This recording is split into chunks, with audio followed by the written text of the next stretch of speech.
Hello，我係阿 Jason 啊，今日帶大家過嚟銀灘花園睇度單位啊。銀灘花園呢度嘅話嘅小區環境都幾靚噶啊。呢個樓下呢個位係有打排球一個地方啊，綠化面積都好高噶呢個小區。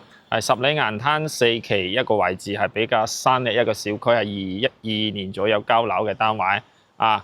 呢度嘅房嘅話都係比較新，靠近華頓小徑灣，去沙灘行過都係幾分鐘。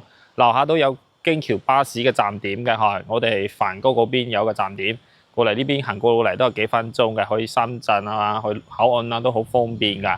啊，依家呢度啲單位啲價錢都係比較平嘅啊。依家我哋去樓上睇下呢啲單位。依家到呢個銀灘花園呢個28樓嘅樓上，哦，呢個單位係89平嘅，兩端頭可以望得到沙灘啲海景嘅哦，景觀都 OK 嘅啊，睇到沙灘又睇到海。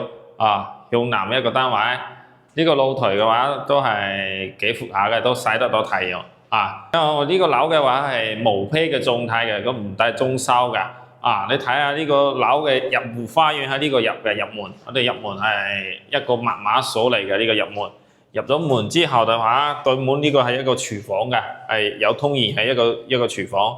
到時裝修嘅話就自己裝修下。就可以整呢個廚房啦。我哋再入到呢度就睇下一個廳嘅情況。我哋呢個係飯廳呢個位啊，正常呢個位嘅話擺個4人位、6人位嘅餐廳係冇問題㗎。呢度再過嚟就係一個大廳啦。大廳嘅話都幾闊下㗎。呢個大廳嘅話基本上依家有3米幾嘅開間㗎。啊，過嚟呢邊再睇下呢個。呢個洗手間嘅位啦啊，下層嘅位，洗手間可以做到3段式嘅呢個洗手間，呢個係另外一個房間，隔離有一個房間，都係採光都幾猛嘅一個房間。過嚟呢邊係一個比較最細一個房間啦，都係睇園林為主，望得遠處嘅少少海景啊，都望得到少少海㗎啊。再過嚟呢邊係睇下呢個主臥室啦，呢個主臥室都幾闊下嘅啊。呢個主臥室咧，你睇呢個主臥室，幾開揚嘅，望得到海景嘅哦。